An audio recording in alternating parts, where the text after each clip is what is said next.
improvement, I think. So now let's join Terence McKenna and a few of his friends on a February day in 1991, which actually was about 6 months before Tim Berners-Lee published his summary of the World Wide Web project at alt.hypertext, and the first website had yet to be built.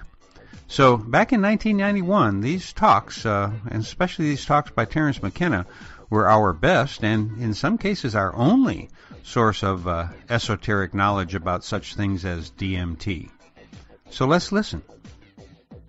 I suppose this is the point in this discussion to point out that this visible language that I'm talking about, there is a precedent for it in nature. There's a very interesting book, which if you're into animal communication, it's well worth reading. It's called Communication and Non-Communication Among the Cephalopods. And it points out that octopi have this ability to change their color and their shape and their surface texture. And it was at first assumed that this had to do with camouflage against complex backgrounds.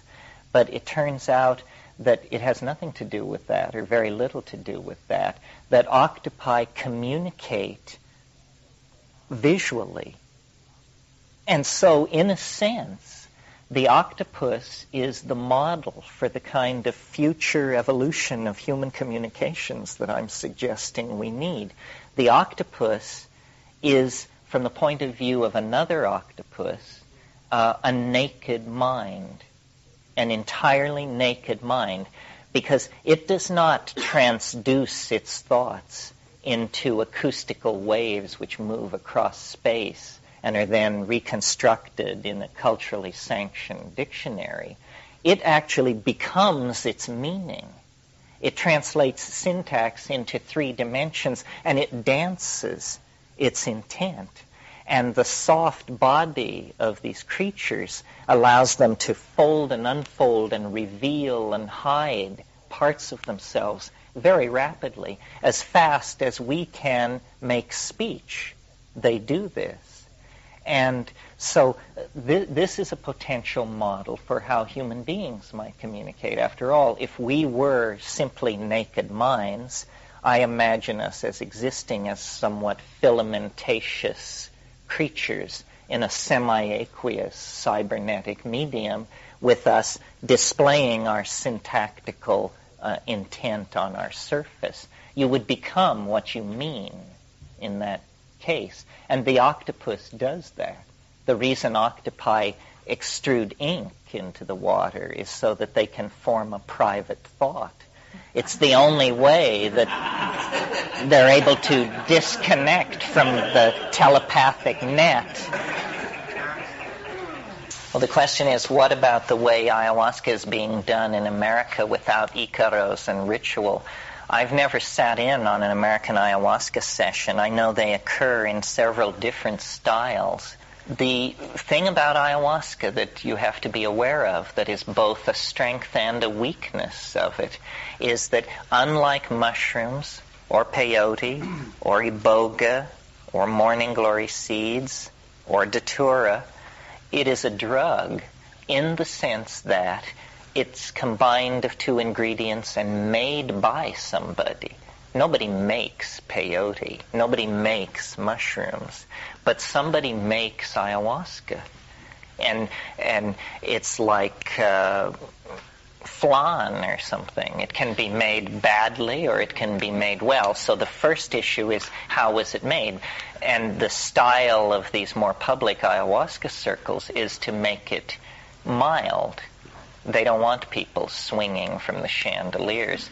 Ayahuasca can range over a spectrum from what's all the excitement about to, hang on, Hannah.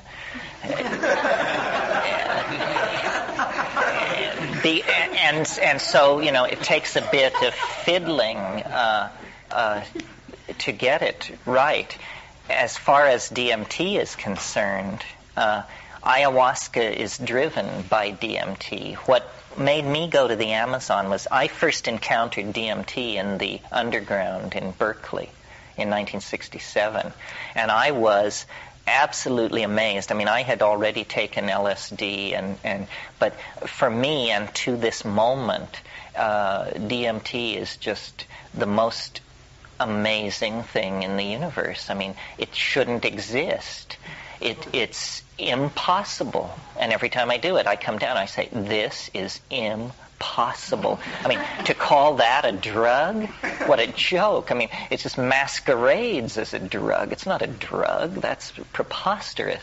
The problem with DMT is its incredible power, that only the most intrepid can form any coherent impression whatsoever of what's going on if it's a strong trip. I mean, there are sub-threshold trips where you just graze the tummy of the beast, and then people come down with various models of archetypal closure with the cosmic carnival. That's the archetype of DMT, is the cosmic circus. But if you actually get a strong hit of it, which is in no way dangerous, but simply a true boundary dissolving hit, it's into some place. It's almost like, well, I once said, there's danger of death by astonishment. And I think that's true. That's the major danger, is death by astonishment. Because you just get in there and you say, my God, I thought I had some expectation of what was possible, and instead this is just so blown out. And it somewhat freaks me out, I have to confess. It is so alien, so huge, so complete in itself, so unrelated to our petty concerns on this planet. I mean, I went to it first as an art historian, and I was a Jungian. I mean, I had Jungian proclivities, and I thought, what does this say about the archetypes? There is no archetype for this. Not in the painting of the Bushman, not in the ecstasies of Hildegard von Bingen, not in the ravings of Mandaean ecstatics. Human spiritual experience never got this deep, never tore open this doorway. And yet what? It's a long toke away for an ordinary human being? How could something that titanic and beautiful and cosmic and alien be kept secret, when what we do is we seek in all corners, in all times and places, for the bizarre, the outre, the unthinkable? We're always turning over rocks, secret teachings, ancient cities, buried ruins, lost tribes, you name it. Well, then, here is this thing which is like the absolute quintessence of what all those things are aiming for. More stunning than the rise of Atlantis from the Atlantic seaboard is a toke of DMT. More appalling than the arrival of alien star fleets in the skies of our planet. And yet, it's here. It's here. And I don't often invoke it. I mean, for me to talk about it is to invoke it, because it's weird to talk about it, because it reminds me that we don't know what we're doing at all, that we sit in rooms discussing all this stuff, and a war rages, ignorant armies clash by night, that whole thing. But this extraordinarily powerful thing, the depth of which, the measure of which is so hard to take, lies very near. What I had hoped for from ayahuasca was, my brother and I, when we got into this DMT stuff, we said, we've got to slow down this movie. I mean, you get in there for about 70 seconds, the first 35 of which is taken up with you checking all your meters to make sure you're not dead. Because that's what you assume. You say, I did it, I'm dead, fuck it, I'm dead. And then you But, chest rising and falling, thoughts continuing in linear apparently I'm not dead. Apparently I'm something else. Well, then by the time you sort it out, you're usually coming down. And people come down babbling, raving. I mean, I've seen, people who've headed mega corporations, people who are accustomed to ordering hundreds of people around, just completely come apart because it is so unexpected. So our notion was slow the movie down, get in there. And ayahuasca looks like a strategy for doing that. And we couldn't imagine, can you picture people wearing penis sheaths and painting themselves with red ochre, and they have this, and this is what they're doing? And then it makes the whole notion of history seem crazy. I mean, we're primitives because we diddle around with atom smashers and stealth bombers and stuff like that. I mean, and these people have this other thing, so of course they don't wear clothes, build up. Would you? And largely, I would say, what we've learned from 20, 25 years of dealing with this is that our strategy was right. Ayahuasca will let you in to these places, and so will psilocybin. What I've decided, based on experience, is that what I'm interested in is a very tiny subset of all the smorgasbord of possible altered states and experiences that life and nature offer up. That there are many altered states. Datura, ketamine, MDMA, endlessly, and then states brought on by ordeal and fasting and meditation. I am only interested as a phenomenologist, definitely more with the attitude of the scientist than some kind of conclusion drawer. I'm interested in this very circumscribed area in organic nature because it's not supposed to be there, folks. It's like a doorway into the previous universe or something. The whole, at the height of Islam in the 10th century, the poets of the Mughal dynasty said of the city of Isfahan in Iran, because of its mosques and architecture, that it was half the world. The Isfahan is half the world. DMT is half the world. The shiny, bright, active, exfoliating and bizarre part. Well, then we then are poised in this strange dimension of diminished possibility. Where are we? What is that? What is it to possess a body such that you can use it as an instrument to turn on and off these places? How does it reflect on the quest for understanding of the here and now? How does it reflect on the quest for, immortality or enlightenment or a sense of fitting in to the cosmic purpose?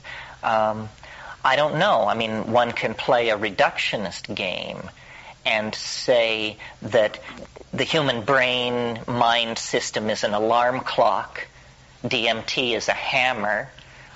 Hit the alarm clock with the hammer and you learn all about gears because they spring out and become visible. But and this is how science works. This is the scientific method. Smash it. Then count the pieces.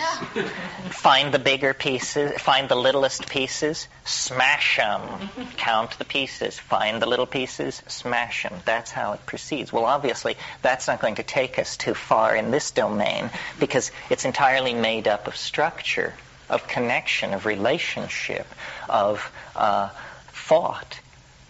And because I'm concerned about the planet and the predicament we're in and the way we spend our resources and cheat our children of a sane future and all that, I keep trying to reconnect this back into the human world.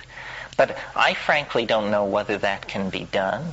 Another area I work in is I try to connect it up to the perennial philosophies of humanity, Zen and Buddhism and shamanism. I don't know whether that can be done. The shamans that I have gotten really close to have not been, I would not call, they were able to cure people, but they had no pretension of spiritual accomplishment. They weren't even interested in that. They were interested in what they would call understanding. The same thing which drives a scientist. They say, I mean, Don Fidel, who I took most of my ayahuasca with, we would take it on Saturday nights with a group of about 40 people and cure, and then we would take it on Wednesday nights, just he and I or a couple of other people, and that was for learning.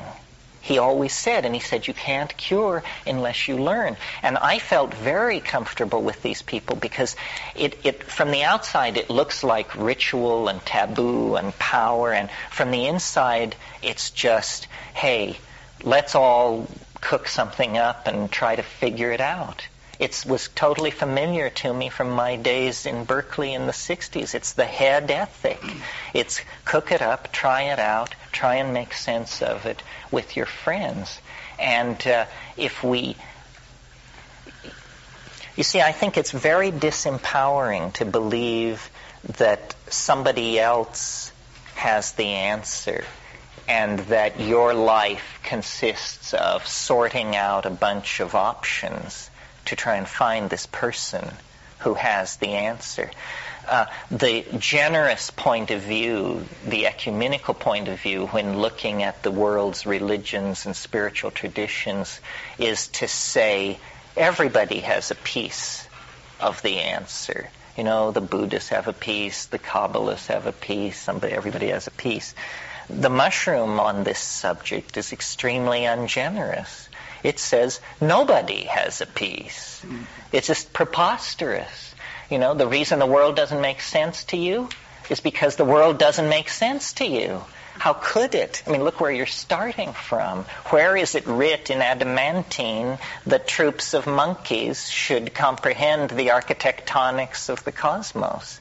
You know, it's just not part of the deal. So then you have to rest with some kind of provisional arrangement. But I somehow think that the forced evolution of language is how we're going to work our way back into taking care of our planet, and that psychedelics are the catalyst for this. They show us, number one, that there is a transcendent other, which I certainly didn't believe there was till I took psychedelics. I mean, I was raised Roman Catholic. I spent a lot of time deconditioning myself from the transcendent other and embracing a kind of materialist agnosticism. Well, that lasted 15 seconds into the first DMT trip, and then that had been vaporized for all time. So I think we need to honor the religious impulse, but I'm very skeptical of all hierarchical con games where the idea is somebody knows something and somebody else doesn't, and then they have to trade off their relationship. You know, the Rolling Stones have a song that says, you don't get what you want, you get what you need.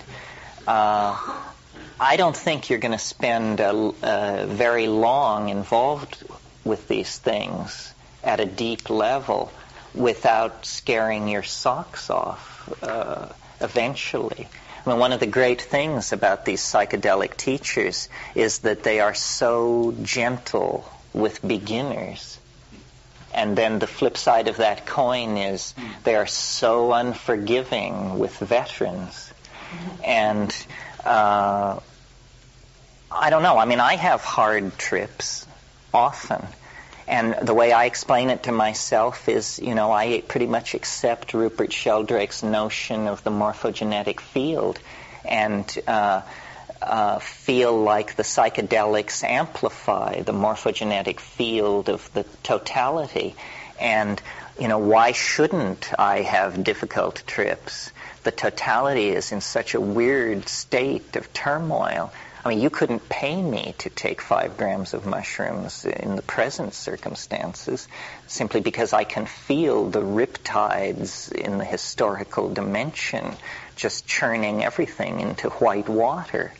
I mean, I'd stay out of the water till it dies down a little.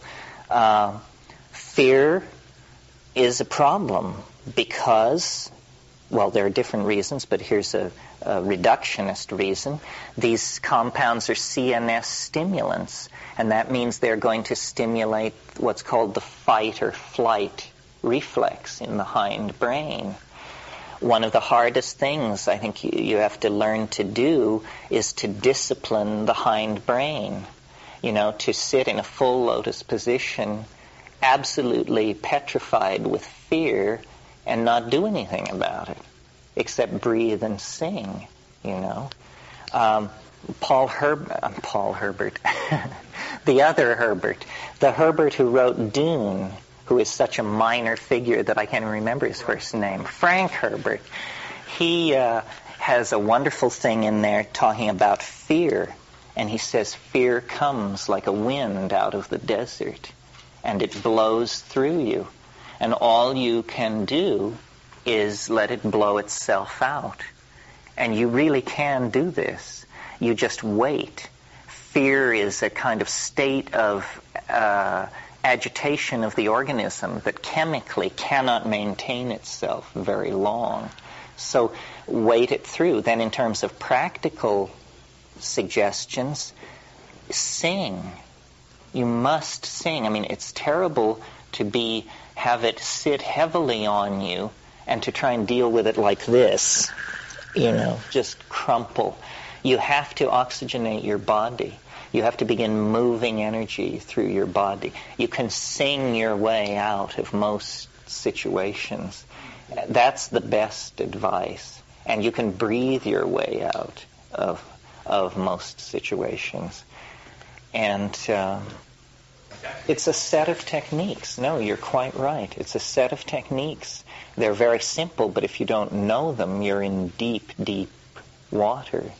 And breath control and not being afraid to articulate. We have some kind of taboo against sounding. But, you know, I've started in the depths of hell singing to save my soul and managed to sing my way right through normality and right on into heaven, you know. It takes courage, and courage is not something that is demanded of us very much in the modern world. I mean, we occasionally deal with large amounts of fear, like when some jackass cuts in front of you on the freeway, and, you know, you soak your clothes with sweat in under a third of a second, those kinds of things. But courage, where we actually determine to do something that feels dangerous or challenging to us, and then doing it, we don't do. And especially boundary-dissolving challenges. I mean, the macho type will, you know, climb El Capitan, jump out of airplanes, and that sort of thing. But strangely enough, those macho types are sometimes the most reluctant to just sit quietly in their living room on 5 dried grams, because it's a different kind of surrender. You know, it's a surrender to something feminine and penetrating, and you don't have to. It's the opposite reflex. Surrender is the opposite reflex to conquest. Did you want to say something? No? Yeah? Could you contrast this experience with experience like the trance dance or the Bushman or Kundalini type of experiences? Well, it's very hard to get inside somebody else's experience, especially when it's culture-bound. For purposes of operational efficiency, I just have long ago decided nothing works but drugs. And it causes a lot of friction. I mean, that's the hard way of putting it. It's really nothing works but plants. But I put in a lot of time trying, breath control and pranayama and all these things and reading the literature, and I'm just not convinced that they're getting it. The literature doesn't reflect it. The mystical literature in all times and places tends toward unitary effulgence or something, the white light. In other words, everything is supposed to be, all contradictions are dissolved, everything becomes love and light, and the hierophany. This is the archetypal hierophany. This is not what they're talking about in the Amazon. They enter into a world of jeweled multiplicity. There is no effort to push it towards some kind of Neoplatonic end state. It's that what is revealed is a dimension of incredible complexity. And some people have said to me, that I'm lost in samsara. I can accept that. That sounds right. I love multiplicity. I love nature, which to me means multiplicity. I'm an insect collector, for God's sake, an art historian, a heresy hunter. It's for me all in the details. That's what I love, the richness, the texture of it. And it's a troubling question for people because people want to be told that there's another way to get to it. And there may be, but it's unbelievably difficult, unbelievably uncertain, and very hard to recognize. Schizophrenia, it doesn't convince me entirely that that's the same thing. Many schizophrenics are obviously very, very unhappy people. And you see, I just don't feel the force of this argument that you should be able to do it on your own. Why should you be able to do it on your own? How about that you can't do it unless you humble yourself to cut a deal with a plant? That seems more logical to me. That it begins with an act of humility instead of an act of, no women, no dope, no this. I'm going to seal myself into the alchemical vessel. Yeah. Is that statement reflecting a position that there's a potentiation in the pharmacokinetics? Or is this really based upon the activity of chemicals and the interaction of chemicals in the brain? And then to go along with that, in your own pushing to try to understand this, how do you value the philosophical versus the actual, again, that model of, well, can we talk about any cerebral cortical uptake or biochemistry again? How do you value those two? Well, I'm not sure I understand your question. I'm very interested in the nuts and bolts details of how this happens. And my brother is a pharmaceutical chemist, drug designer, so we work on the nuts and bolts issue. I want to know where these visions are coming from. I would like a complete understanding of the psychedelic experience. I would like to turn the light of the psychedelic experience upon the psychedelic experience and try to understand what's happening. The best theory so far, I think my brother and I put together in a book we wrote called The Invisible Landscape. There are certain clues. Obviously, memories persist in human beings throughout a lifetime. But we know that no physical part of the organism persists through a lifetime except the neural DNA. That means that we either have to hypothesize that memories are copied perfectly and handed along in some system so that you can have them, even though every atom in your body has changed, except the neural DNA.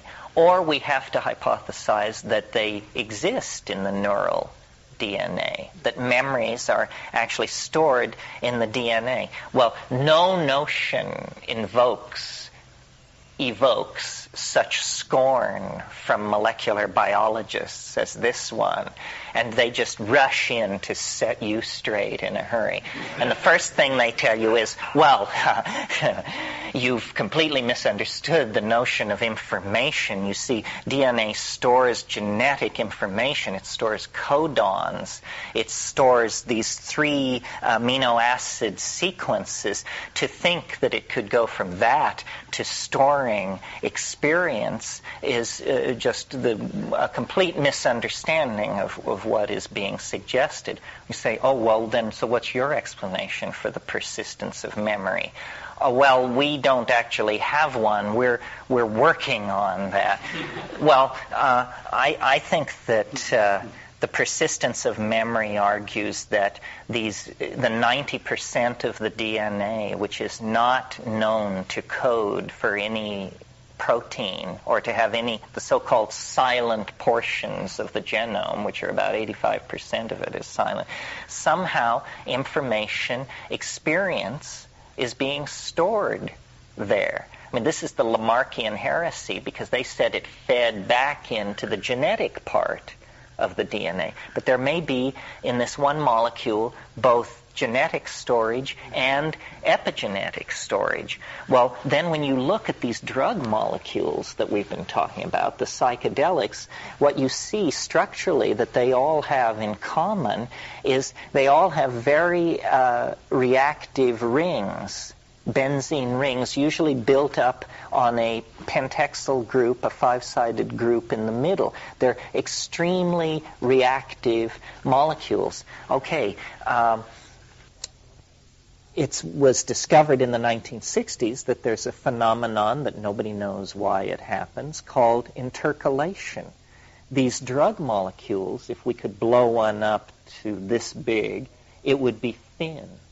It would be flat. It's what they call planar. And lo and behold, when you look at the dimensions of this molecule against the dimensions of the bond site that lies between the nucleotides of DNA, you discover that this drug molecule can just slip right in there like toast into a toaster. And they sit down on this very large molecule, the neural DNA, and they begin to broadcast its electron spin resonance at a higher frequency or at a higher amplitude than is happening in normal metabolism. And that this amplifying of the electron spin resonance of DNA is what we experience subjectively as the onset of a psychedelic experience.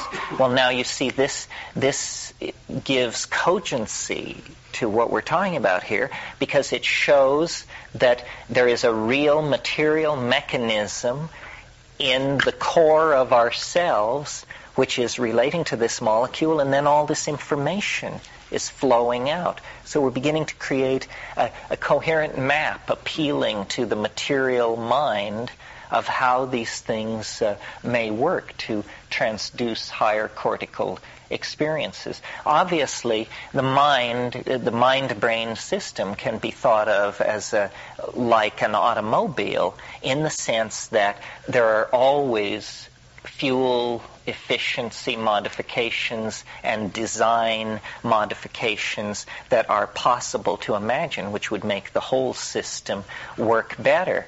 Serotonin is the molecule that is being competed with by these drug molecules. Well, may it not then be that what these drug molecules represent is the same thing that serotonin represents, but in a slightly more efficient packaging? That somehow, from the point of view of metabolic dynamics, the drug molecule is more efficient. It obviously is. That's why it has a greater affinity for the bond site than the endogenously produced neurotransmitter. Well, it's as though, and I think Aldous Huxley was the first person to suggest this, that the mundane demands of day-to-day life and evolution, the need to be ever on the alert for attack and so forth, has led us to evolve a neurological style of chemical suppression of consciousness, that we have narrowed our awareness down into certain narrow channels along which danger may approach. But conceivably, this style of this flavor of human brain soup could be changed for a different flavor in which we walked around with a much larger awareness and much less immediate focus on being prepared to fall into a fighting stance and fend off an immediate attack on ourselves. I think that what I see as characteristic of psychedelic people and psychedelic communities is a kind of tendency to go for the big picture. Psychedelic people always are aware that whatever they're talking about is nested in a still larger set of relationships, nested in a still larger set of relationships. That awareness of the big picture could probably be mapped onto what is ordinarily called an awareness of Tao. It's that you don't get down into the little stuff because you know what the I Ching calls the prepotent systems of relationship in which the event is embedded. And that feeds back into the personality, that knowing of that, as permission to relax. You know, you're neither pushing the river nor pulling the river. It goes in its good time, and you always seem to be comfortable and there with it. See, this logos, this vegetable mind that I keep referring back to, it may be nothing more than the voice of our own DNA. But whatever it is, when we do not have it guiding us and cultivated within our personality, then it becomes all up to the ego to figure out. And the ego is a frightened, pathetic, grasping creature and will make a mess of it, you may be sure. Terence? Yeah. In these cultures, in these South American cultures, when are children introduced into the process? Well, this varies. Among the Aguaruna Jivaro, a male child gets his first taste of ayahuasca at 3 days. But it's just a taste. The mother just wets her nipple, but it's to introduce him into the, and I'm sure the taste, I mean, the immune system is locking on to all that stuff and scripting it in immediately, and for the rest of his life, his immune system will be reacting to that. It varies from tribe to tribe, but it's just part of the ambiance. It's part of the air they breathe, you know. The surface of the forest gives way to the invisible forest. Behind the visible forest is the invisible forest. I mean, they say this to you. And, it's a real question to which I suppose there's no answer. But maybe virtual reality will someday let us know this. I would love to have the hallucinations of a deep forest shaman, because it would tell me how much the content of the hallucination is genetically based and how much is culturally based. Because, for instance, like so often on psilocybin, the hallucinations are mechanistic, highly polished surfaces, consoles almost, glass, crystal, instrumentality of some sort. Well, is that me? Or because then if I take morning glory seeds, then I get Mayan temples and rainforests, but the character of these compounds is very interesting because it's not slightly one way or another. I mean, when you get into these places, it's like the absolute distillation of it. My question really related to where could you see this process being introduced into our culture as far as children. You talked mentioned a couple of the process of deconditioning is a big part of this experience, and I'm presuming it's cultural conditioning.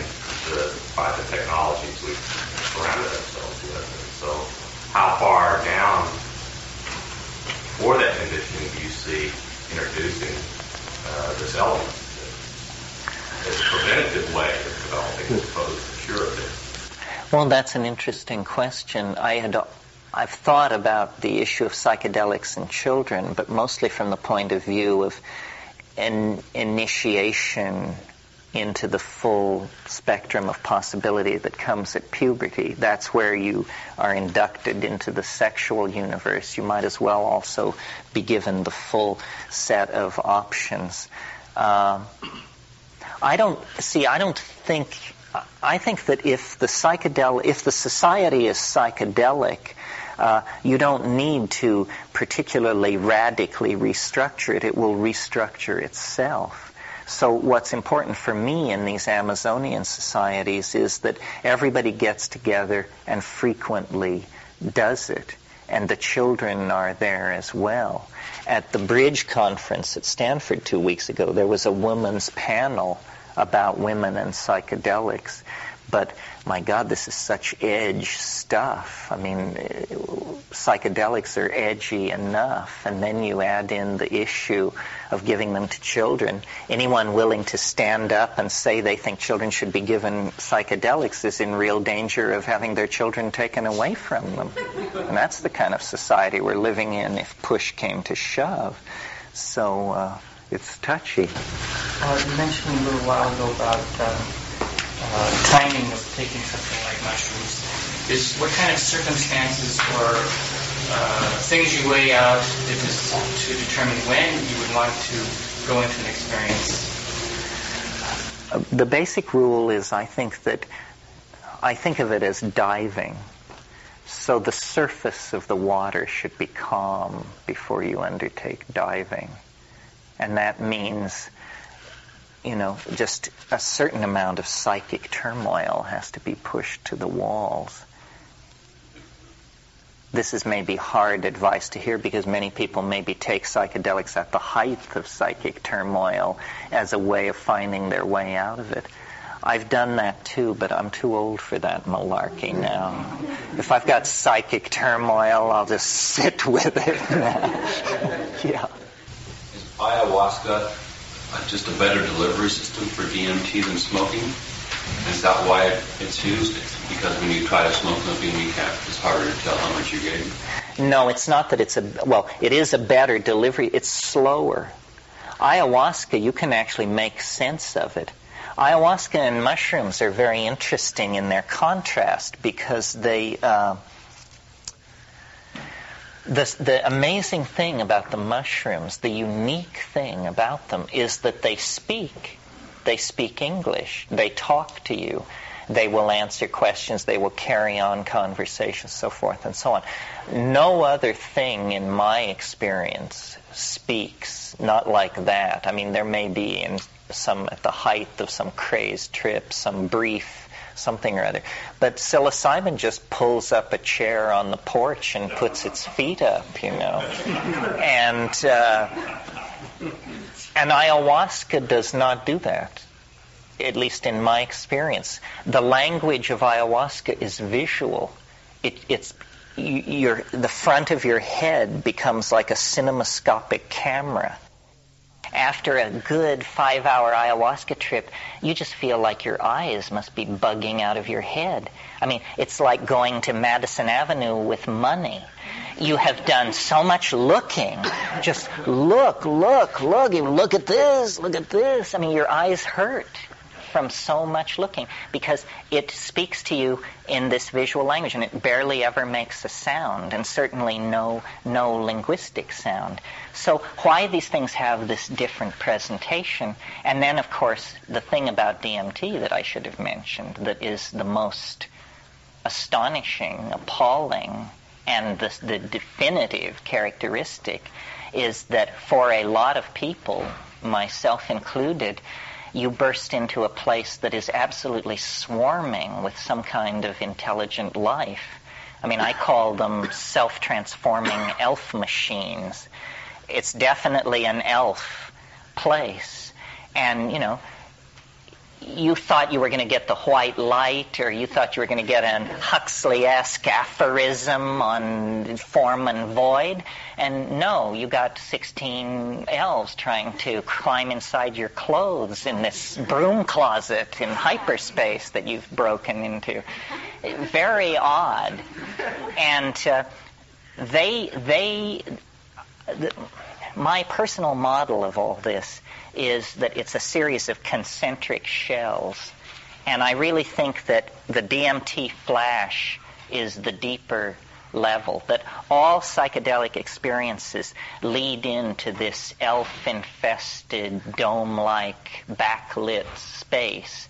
But most psychedelics can't quite carry you there, or they carry you there in such a state of discombobulation that when you come down, you have no memory of that part of the trip. A lot of people, I think, go to that place on DMT and come down with no memory of that part of the trip, because you, at that moment, when you encounter this tribe of elves, your choices are pretty stark. You have to either immediately jettison everything you've ever believed about reality, or you have to immediately embrace the idea that you are now absolutely crackers. And for me, it was an easy choice to make. But it causes anxiety in some people. And I want to learn from these things. I mean, they are not simply there observing you. They're waiting, almost holding a net, like firefighting personnel at the site of a disaster. They're waiting for you to come to, and then they start speaking in this language of the visibly beheld logos. This is where it is most concretely beheld, that these elves things, which look like jeweled, self-dribbling basketballs or something, are all around you, and they sing. They make sound in these crystalline, high-pitched, warbling voices, and that condenses into the air as objects and words and other little beings. And so these things they offer you, these objects, a single one of them, if it could be brought into this room and set here, would change the course of the world forever. It's like the sort of thing that they keep in the nurseries of flying saucers, you know. And they're offering these things to you at a ripping pace. I mean, they just say, look at this. You say, oh my God. Say, no, forget that. Look at this. Say, oh my God. And these things are like Fabergé eggs of jewels and ivory and stone. But they're not made of jewels and ivory and stone. They're made of light and meaning and intentional humor and triple entendre. And, you know, it's a linguistic object, material. And they're saying, do this. We do this. You can do this. Make these things. And some of these little objects themselves begin to sing and make other objects. And this is all, what has happened is you have burst into the hall of the Mountain King. These are the demon artificers. These are the elves making their transdimensional toys. Why? Hell, who knows why? Just to have arrived there is accomplishment enough. You can spend a lifetime sorting out why. But they seem to be the vector at the end of time. They are an anticipation of who is waiting. And if you know the pre-Socratic philosopher Heraclitus, the 52nd fragment of Heraclitus says, the aeon is a child at play with colored balls. This is it, folks. Heraclitus saw the aeon. The aeon is a child at play with colored balls. And it's the puer at the end of time. It's this thing. It's so radiant that you can hardly look at it. I mean, it has intimations of death, eternity, transformation, and yet it's all going on in this weird dimension of humor. It's like a Bugs Bunny cartoon running at triple speed, and all of this action is taking place. This is a real place, and science denies its existence. I mean, if it weren't for the fact that you pay to hear me, the only category society has for what I have just told you is serious delusion. This man has a chronic pathological delusion. It appears harmless in the social context because it nowhere comes tangential to functioning in this society. But don't put a lot of pressure on him. Obviously, the guy could snap at any moment.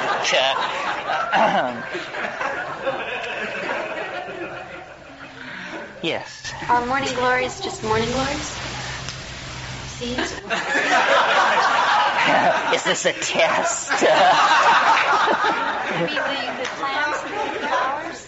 Oh, you mean, is that the psychedelic one? Yeah. I see what you're asking. There are many morning glories, and only a few are psychoactive. But the good news is that one of the few psychoactive ones is this heavenly blue morning glory that's grown as an ornamental. And that was one of the great sacraments of the Mayan civilization and the Aztecs. And it contains ergot alkaloids that will definitely give you a very intense experience. And it's just filled, at least in my experience, with the motifs of those civilizations, Mayan hieroglyphs and that style of, that Puuk Hills style of carving. There's also a morning glory called Argyria nervosa, the Hawaiian baby wood rose. It isn't really Hawaiian, it's native of India. But it's a very powerful hallucinogen.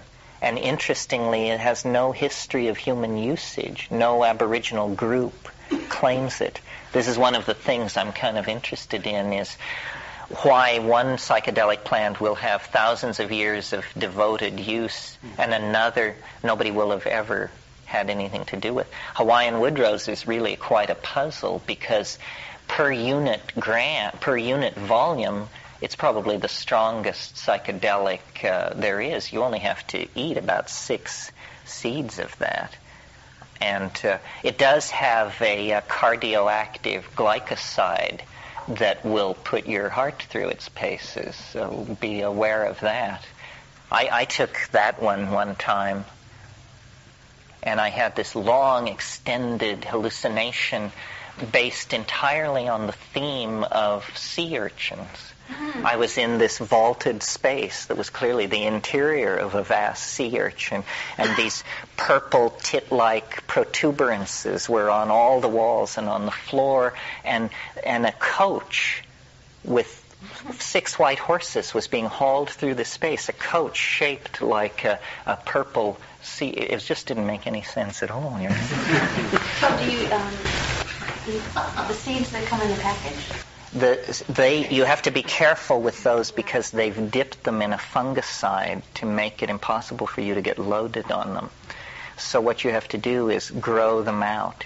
You have to devote yourself. This is a good shamanic homework. A summer of growing. I was just about to grow them just because I always loved them. I didn't. So grow them. I've grown them before, but I've never found a seed from a flower. Did they just? Oh, no, they'll set seed capsules in the autumn, and then what you do is you let them dry out, string runners for them, and let them dry out on their runners, and the seed cap is a little round, swollen thing that has 4 seeds in it.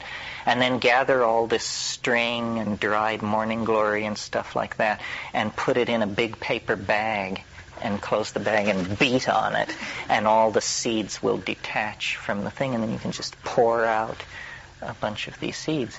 It is sickening. It contains estercumarone, a sickening agent, but it's quite spectacular. And if you overdo it, you know, it's a big one. It's a big one. There's no question about it. Many of these things are sealed away from abuse, I guess you'd say, by the fact that they're somewhat of an ordeal to take. You know, I mean, they're sickening, or in the onset there's vertigo, or, you know, but this is all right. This keeps them sealed away, yeah. Either from smoking DMT or drinking ayahuasca, is there much of a toxic feeling in your body so after it's over, or? No, see, the interesting thing about DMT and ayahuasca is that they're composed entirely of neurotransmitters. The thing that's amazing about DMT is you smoke it, it comes on in 1 minute, it lasts 2 minutes. It's without a doubt orders of magnitude stronger than any trip you've ever had. It lasts 2 minutes. You come down over the next 5 minutes, and 20 minutes after that, there is no trace of it, not only in your body, but almost as miraculous, there's very little trace of it in your mind. It's almost like it happens so fast that short-term memory can't grok it. So people come down raving, and then 5 minutes later, they don't know what they were raving about. And finally, they have to rest with, it was the damnedest thing that ever happened to me. And don't ask me any more about it, because I can't, I don't know. It was very impressive while it was happening. Then if you do it over years, occasionally, if you can keep your courage up, because I find it takes a lot of courage to do it. Maybe this is because I have a surrender problem. But the very thought of doing it brings sweat to my palms. I mean, it's just so unambiguously profound. But you can, by doing it repeatedly, slowly build up an image of what's happening in there. And then this little story I told you about the self-transforming elf machines, that's my composite image of what's happening inside the DMT flash. The surprise is that there's somebody in there, and that they are really interested in you. And the whole thing then begins to take on dimensions that the mere search for psychic health may not have envisioned. Even in the combination of ayahuasca, you don't feel the... No, ayahuasca, I think you can fairly say that in most cases people feel better the day after than they did before they did it. It's the only one I know like that where there seems to be a net energy gain that is never lost, or if it's lost, it's over a long period of time. But no, you don't feel thrashed after ayahuasca. Yeah. Well, what's the deal then if you can't remember where you were? What does transform you?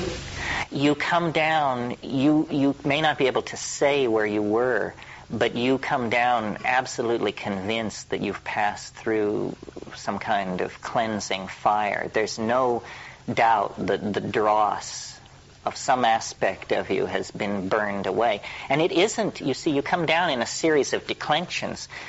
20 minutes after it, you may not be able to say very much, but 5 minutes after it, you'll be thrashing pretty hard to try and say something. It's just that it becomes more and more absurd, almost literally before your eyes. It goes from the sublime to the ridiculous.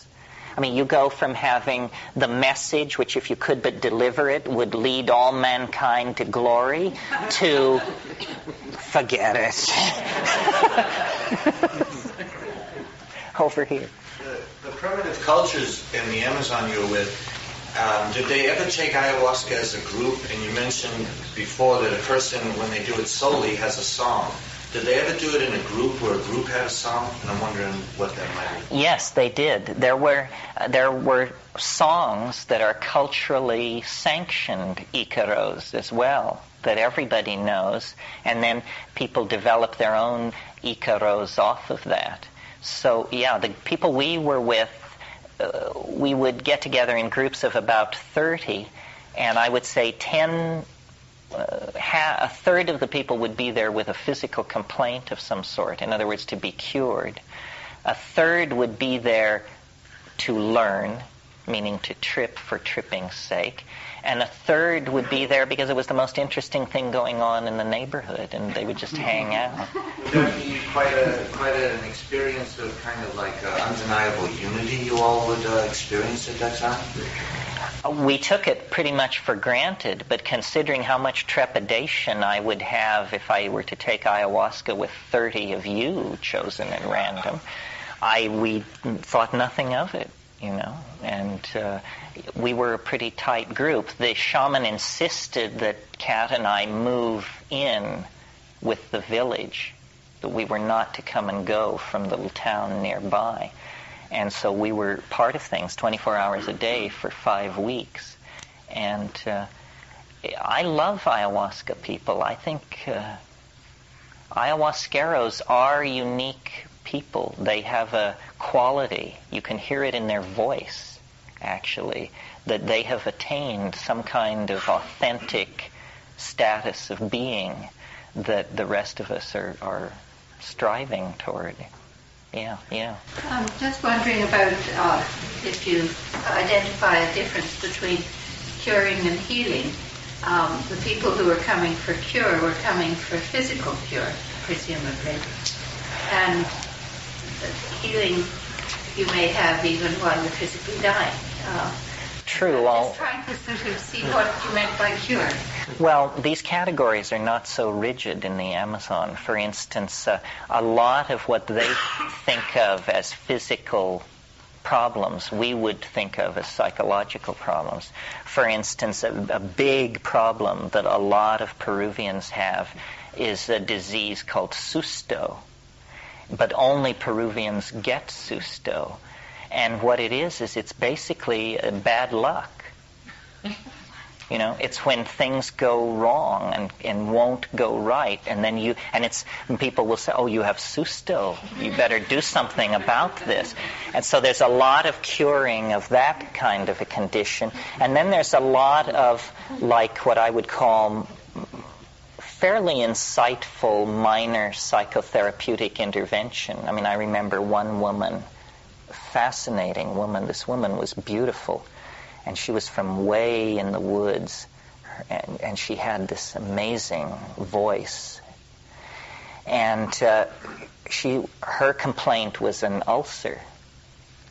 And she told the story of this ulcer in the meeting, in this amazing liquid voice in the darkness. And after she was finished, Don Fidel just sat, and then he said, "You're having an affair, and you're concerned what will happen when your husband finds out about this. And this is the cause of this pain in your stomach." And she agreed instantly that this was the cause of the pain in her stomach and that she had known it. And, well, now, I don't claim that as an instance of telepathy. I don't think that's what it was. I think it was a very skilled practitioner with a sense of this woman's sexual intensity, the nature of the society. He just put it together and figured it out, in a stroke of brilliance. But then she abreacted and went the next several days later. She was obviously in much better shape. It's, behind disease lies language. If you have a material model of disease, then language will not appear to be part of the issue to you.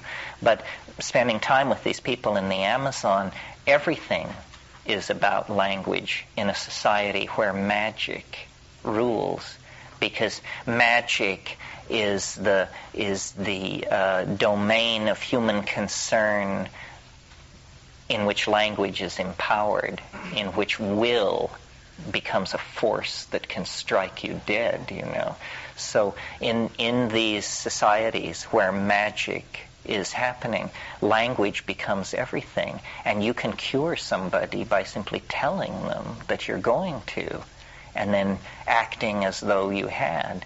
And the fabric will admit of that sort of thing. Can you elaborate on the idea of song or singing? Well, if you listen to the styles of ayahuasca singing, it can range over a pretty broad range. It can range from something which sounds pretty much like a takeoff of the Gyaltso monks, that very deep diaphragmatic vibration, to fairly lyrical thing. Not quite. You can't quite dance to it. But I think it's basically that you surrender, and then the song comes through, and the quality of the song resides in the moment. What's always puzzled me is how these people retain these songs, because once one comes through, they never seem to be lost. There may be meter in the song that I'm not aware of that makes it mnemonically easy to keep track of. But I've heard incredible singing, and sometimes the singing is acknowledged to be incredible. I was in an ayahuasca circle once, and songs were sung, and this guy was there who nobody really knew, and he sang a song so amazing that the curing stopped, everything stopped, and the shaman just sat down across from this guy and said, "Teach me this song. We're not leaving till I learn this song." And they sat there till 6:30 in the morning, and he did learn the song. And it was incredible. I mean, even down, it seemed psychedelic. It seemed impossible. The liquid gliding, the strange language with these glottal stops and then these liquid glissandos. It was impossible to imitate. That's why it took even the shaman hours to commit it. The ayahuasca, the composition? It depends on the area of the Amazon, but it is usually either Psychotria viridis, which is a small bush in the Rubiaceae related to coffee, or it's a near relative of Banisteriopsis caapi in the nearby genus Diploteris cabrerana. For some reason, all the genes that produce harmine in the other Banisteriopsis leonis produce DMT in that one. So it's the interplay between these two that controls the visions. Other questions? Yeah. You mentioned Datura a couple times this morning. I was wondering if you thought of the effects of that, and if you had any hints about administration or preparation or experimentation. Well, remember, I said this morning my interests are pretty tightly focused on this tryptamine thing. There are many, many altered states that are possible, and the Datura is one of them that's plant-based, that's been traditionally utilized for magical purposes, but that doesn't seem to me very psychedelic. I also think you have to have a certain kind of personality to handle it. My experiments with it were not very happy, and the people around me who were experimenting with it were really getting out there. When I finally decided to put it behind me was when all this was going on in Nepal many years ago, and one day I was down in the market buying potatoes, and I met a friend of mine who also lived in the village, and he had been experimenting with Datura for many days. And in the course of our conversation, it came out that he thought we were in his apartment. And then I knew that, he had a serious breach with reality. I took Datura metal, Himalayan Datura seeds, in my upper rooms at Bodhanath in the Kathmandu Valley, and I found it very hard to engage with in the way I like to engage with these things. You would sit there and nothing seemed to be happening, and then your mind would drift off into a kind of twilight. And then there were these strange wraith-like beings, almost like cartoon ghosts is what they were like. And they were coming in through my window, each one bearing an open sheet of newsprint. And these ghostly pages of newsprint would settle in my lap, and I would be sort of bent forward like this, and I would begin reading these stories in this ectoplasmic media, and then I would snap out of it and say, what was that? Nothing's happening. It's not working. Nothing's happening. And it was very elusive and mercurial. And then later there were very complicated muscle contortions, and I would find myself with my leg thrown up over my neck and this sort of thing, and I would very carefully untangle myself and lay back down, and then it would happen again. And I was thinking, I'm glad this is happening to me, and I'm glad nobody is here, because I'm sure this must look pretty alarming, and it probably is it's a strange, ghostly thing where minds and realities seem to get all mixed up. I remember I had a New Zealander living down the hall from me in this Nepali rooming house. And at one point I had to go from my room through his room to get to the John, and in the middle of the night, and I glanced at his bed as I went through, and he was very clearly in the act of making love with a woman that I vaguely knew just from seeing in the marketplace. And the next morning, I mentioned it to him, and he said yes. He thought she was there too, but she wasn't there. Not for him and not for me. So, it was like it was inside somebody else's hallucination. Epistemic murk is a good phrase for those kinds of states of mind, and I don't like them because I can't sort it out. I don't like these watery, entangling. Exposure to DMT came full circle again. Well, not quite full circle. Well, see, it wasn't my Catholicism that it took from me. I'd abandoned my Catholicism over 5 or 6 years, jettisoning each piece slowly, and managed to transform myself into Jean Genet, worshipping, existential, dark, anarcho-type character. An atheist, yes. And that's what it took from me in the 15-second interval. That's what I mean. Yeah. You came back to deity. I came back to deity, but I don't think I came back to the Trinity. The Trinity and all other hypostatizations of deity that we inherit in major religions are such friendly, cheerful, cartoonish stuff compared to, the abyss of DMT. I'm not sure. I didn't exactly come back to deity. I came back to mystery. I immediately understood the relativity of the program of science, which had been my hope, It's not a somebody out there, necessarily. It's more of a something, or a what?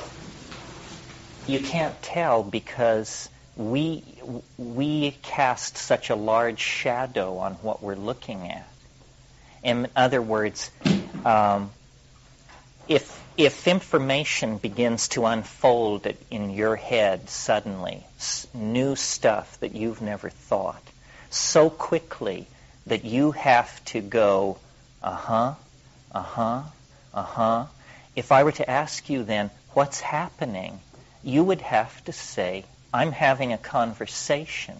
That's because the only thing you know to call a situation where you're being given new information that fast is a conversation.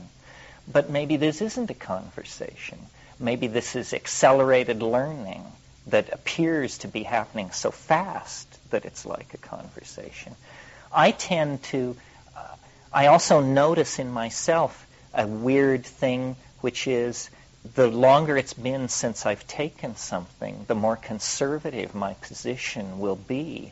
I mean, if you catch me 9 hours after I've been there, I will take the positions that I've mostly abandoned, the most radical and crazed positions, the extraterrestrial intervention position, all of that. I keep trying to humanize it and to shrink its dimensions. But the fact of the matter is, up against it, it's weirder than I say it is. So, I don't know exactly what to do with that. The mind cannot encompass this thing. I'm convinced. It's like you pour the water of description over it, and it beads up and runs off. And so sometimes we're emphasizing one part, sometimes another. It seems to me it's just the limit case of understanding, and that maybe that's what it exists for, to demonstrate to human beings that there is a limit case for understanding. For me, as a language person and an analytical rationalist and so forth and so on, it's just such an amazing experience to stand in the presence of the unspeakable and to see it. And to say, you are unspeakable. You are not the white light. You're not the unitary anything. You are the unspeakable. And I can only encounter you in silence. But in silence, I encounter you 100%. And I just didn't think this kind of stuff was psychically lawful, you know. I mean, I guess it isn't psychically lawful. That's the crux of the matter, isn't it? So then how do you encounter that the further away from the experience you get then, like in your real life and out there in the world? Well, you create metaphors. You tell yourself little stories. You create a new paradigm, is what it is. You replace scientific rationalism with psychedelic Zen synchronicity or some other way of describing it. But there is a way to make bridges out of it, remembering the relativity of everything. You know, I mean, it really seems to be a relativistic kind of perception. The mystery, which isn't necessarily good or bad or benevolent or evil, but it has a lot to do with the angle of regarding of what is shown to you. A lot of people who take mushrooms report some version of an end of the world revelation. Either we're all going to be lifted off in ships the size of Manitoba, or the Maitreya is just around the corner. But this unraveling apocalyptic scenario, and then the clinical view of that is that it's paranoia. But really, it's the archetype of our civilization. We have built into our civilization this dream of the end. And every war that comes along is hailed as the War of Armageddon. Every tin-horn dictator is hailed as the Antichrist. This has been going on for 500 years. If it's more specific than that, where you actually begin to pull apart, if it's really personalistically paranoid, then you're in my league. And I don't think there's any hope for you. I mean, you just have to really learn. I mean, the way I've fought it is by disbelieving anything, you know, because my life is fairly science fiction-y and carries over it this question, which I grapple with all the time, which is, who do you work for? What is going on here? Do you understand what you're doing? And if you don't, who does? And why did they set you marching? Because I can tell what's happening here. We're trying to tinker with something. It's a groping in the dark for a button. We're trying to make something happen by saying words, by setting examples, by empowering people to do certain things. This is the mushrooms program, not mine. I mean, left to myself, I would probably be a hermit. And I'm much too cynical for crusades. But the mushroom isn't. The mushroom is a gung-ho kind of guy, and has this whole vision of man and fungus hand in hand to the stars. And I just say, you just meet the damnedest people out in the fields, and this is one of them. You're listening to the Psychedelic Salon, where people are changing their lives one thought at a time. You, me, and the mushroom, hand in hand and on to the stars.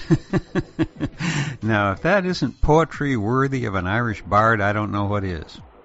Actually, until the last minute of this talk, I wasn't sure what title I would give to today's podcast. As you already know, I decided to call it, This is the Mushrooms Program. But some of my other ideas included searching for the source of the psychedelic experience, awareness of the big picture, at play with colored balls, and groping in the dark for a button. Actually, I guess that I could have just called it More McKenna and left it at that. Now, unless I'm completely mistaken, my guess is that there are some fellow saloners who are of a more scientific bent than was dear Terence. And so when he got into his rap about DNA and electron spin resonance, well, it may have sounded like fingernails on a blackboard to you. However, full disclosure here, coming from my background of physics, which basically ends sometime around 1964 when I graduated from university, I have to admit that from such a limited understanding of physics and biology as I have, well, he did seem to be onto something there. But in other words, as our scientific friends will most likely say, I actually have no idea what I'm talking about here. Anyway, back when Terence was talking about how our consciousness has been narrowed down to give our fight or flight circuits the highest priority, I got to thinking that perhaps that is why, when a psychedelic experience is properly arranged and you're in the proper mindset, then the setting becomes an extremely important feature in determining the outcome of your experience. You see, in a small group, assisted by sober sitters, you can significantly reduce your fight or flight responses and let the experience take over. I'm not sure that I said that quite the way I mean it, but I think you get the idea. Remember when Terence was talking about courage being a requirement for a psychonaut? Well, I'm here to tell you that it has been my experience that whenever I've participated in various psychedelic circles, that the more experienced a person is, the more fear they seem to have to face in order to participate yet again. In fact, I can remember the night when I had planned to smoke 5-MeO DMT for the first time, and the person who was my experienced sitter said, "You'd better be prepared to spend the next 6 months processing this before you take it."